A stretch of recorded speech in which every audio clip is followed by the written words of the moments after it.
60. Hünərvəllər bilan bo'ladigan munosabat haqida. Yana bir tabaqa hünərvəllərdir. O'zining yashashi uchun hunar qiladi. Bularmi sana kerakli kishilardir. Bularni yaqin tut, foydasi tegadi ay botir. Tömürchi, mozduz va naqqosh, ya'ni o'ymikor, yoki sirchi, bezakchi, ya'ni rassom va o'qiyotchi.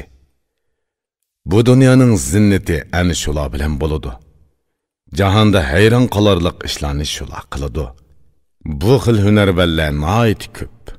Hammasini sanasa so'z uzraydi. Qolganlarini o'zing tasavvur qil, men so'zimni uzay.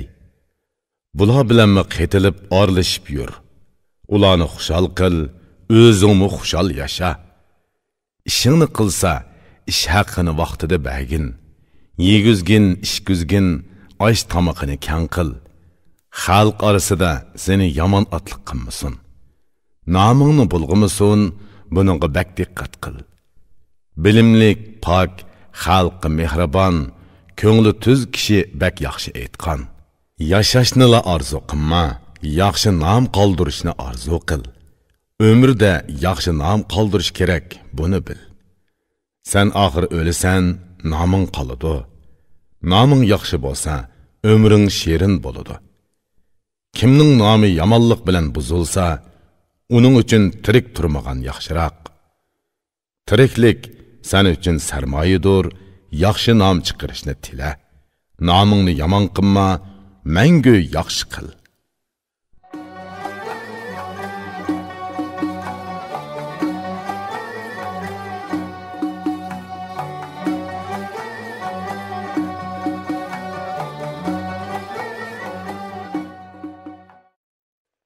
İrfan elektron şirketi turlik lug'atlarni chiqarib til boyligingizni oshiribla qolmay, bu xil asarlar bilan odam bo'lishning epini o'gitib, dil boyligingizni ovundirmoqchi.